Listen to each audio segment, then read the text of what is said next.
Você comentou sobre Sérgio Moro, né? Quero te ouvir sobre isso. É inocência ou é acordão? E tendo em vista que pode ser um acordão, o que vem pela frente? Eu já vi gente analisando, trazendo essa possibilidade de anistia, inclusive em relação a Jair Bolsonaro. Então, assim, é para a gente ficar com o pé atrás a partir dessa decisão do TSE.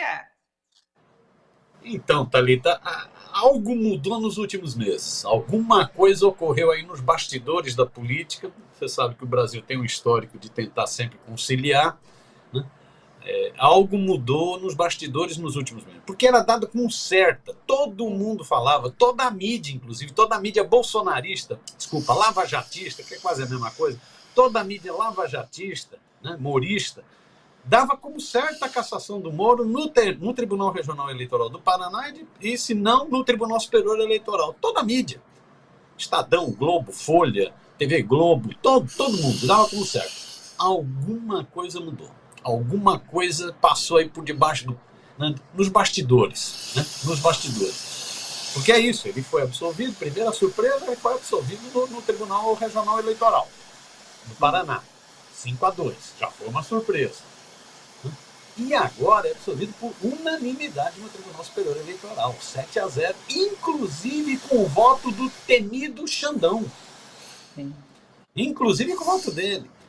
Então, tá com cheiro de alguma coisa que ocorreu. Né? Alguma coisa rolou. O relator do caso, Floriano de Azevedo, disse o seguinte: não, ele tem culpa no cartório mesmo, o Ministério Público deve continuar analisando, deve procurar as provas. O problema é que não tem provas contundentes. Esse foi o argumento do Floriano. Esse também foi o argumento do Xandão. O Xandão também falou isso. O Alexandre de Moraes também falou isso. Não, faltam provas. Faltam provas. Se o Moro tivesse sido julgado pelo Moro, ele teria sido condenado, porque o Moro mesmo dizia que não precisava, a turma dele dizia que não precisava ter provas, era preciso só convicções para condenar o presidente Lula. Se o Moro fosse julgado, ele já estava na cadeia, inclusive. O Moro julgaria o Moro e mandaria para a cadeia. Sem prisão preventiva, com toda aquela escarcel que ele gostava de fazer, que ele gostava de ordenar. Colocar o cachorrinho dele, que chefiava a Operação Lava Jato, Dallagnol, para fazer. Mas tanto o Floriano, que é o relator, quanto o Xandão alegaram isso. Não tem provas. Agora, provas existiam de montão, prova de abuso de poder econômico, muito mais grana se gastou na candidatura dele do que na candidatura dos adversários. De uso abusivo dos meios de comunicação, ele teve muito mais exposição do que outros, e há provas de vontade de um caixa 2, pelo menos estava se caminhando para a montagem de um caixa 2. Então, provas tem. O que ocorreu, então, nesse período? Da mídia toda dizer que ele seria cassado para, de repente, ele ser absolvido, seja no Tribunal Regional do Paraná, Eleitoral do Paraná, seja no Tribunal Superior Eleitoral. Eu acho que tem o fato de que o Supremo e o TSE estão muito na mira da extrema-direita brasileira. Você vê, agora estão na mira, inclusive, nessas viagens internacionais. Do Bananinha e toda aquela milícia parlamentar bolsonarista vai para a Europa, vai para os Estados Unidos para falar mal do Supremo e para falar mal do Alexandre de Moraes, para atacar. É o alvo.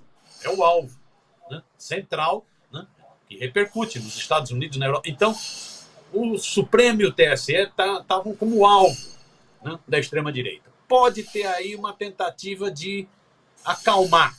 Não é bem assim, vamos com calma, vamos negociar. Pode ter isso. Pode ter também o papel do Congresso Nacional e aí principalmente do Senado. O Pacheco, que está tentando viabilizar o seu sucessor no Senado, Pacheco tem cada vez mais sinalizado para a banda bolsonarista do Senado, que é grande, é muito grande. Então, Pacheco está cada vez tentando se aproximar mais dos bolsonaristas. E, para isso, ele vai peitando o Supremo em várias questões. Nesses últimos dias, não é para menos, o Pacheco se reuniu com o Alexandre de Moraes e se reuniu com outros ministros do Tribunal Superior. Sondado sobre isso, ele chegou a dizer que a cassação do Moro poderia criar atritos com o Senado. atritos, possíveis atritos com o Senado. Ou seja, tem aí uma pressão, teve aí uma pressão também. Então você tem essa pressão feita pela extrema-direita, pelo bolsonarismo, tem essa pressão feita pelo Congresso Nacional, né, e principalmente aí no caso pelo Supremo. Eu acho que pode ter havido, mas só a história vai dizer, pode ter havido um acordão nesse último período. Pode ter havido um acordão nesse último período, que é o seguinte, ó, limpa a barra do Moro, limpa a barra também daquele senador, né, aquele ex-ministro da Pesca, ex-secretário da Pesca do Bolsonaro, o Seife, que está metido em um monte de rolo, anda ali, inclusive meio atrapalhado, meio dopado ultimamente. Limpa a cara também do Seife, né? Um acordo para acalmar o Congresso, principalmente o Senado, no caso 2 senadores, e para tentar conter a ira bolsonarista. Você vê que o Moro fez questão de agradecer a quem? Ao Bolsonaro. Ele agradeceu ao Bolsonaro o fato do Tribunal Superior Eleitoral ter livrado da cara dele. Que é isso, é o jogo. Tem aí um jogo combinado, né? Você vê, o Bolsonaro era contra o PL recorrer da decisão do TRE do Paraná. Mas o PL recorreu. Valdemar da Costa Neto comprou briga com o Bolsonaro e o PL recorreu.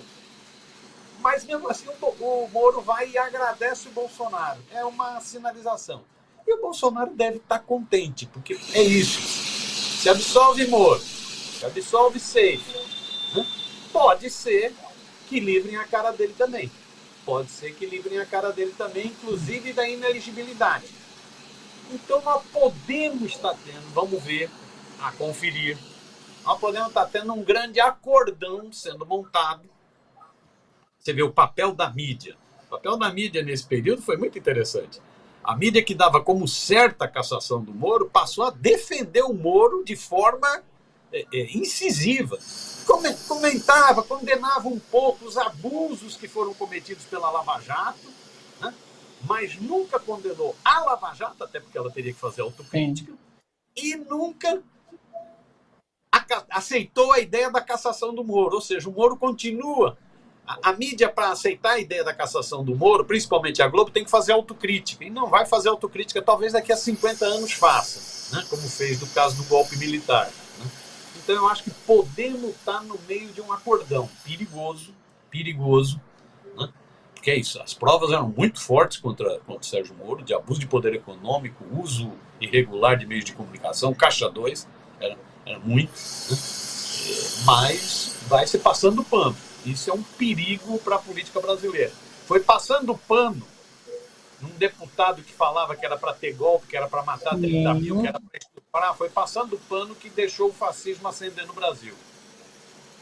Pois é, um caso como esse, essa absolvição, deixa claro como a justiça também é suscetível aos humores na política, aos acordos, e tem muito a ver com timing político, né? Por isso que a gente, inclusive, quando traz a discussão sobre as punições relacionadas a Jair Bolsonaro, teme esse timing político que está se passando. A gente está perdendo esse momento de responsabilizá-lo por tudo que ele fez e por puni-lo, para que ele vá realmente para a cadeia, como a gente tem esperado um bom tempo. Então, assim, quando a gente traz esse caso do Sérgio Moro, serve de aviso em relação ao que se discute sobre Jair Bolsonaro também.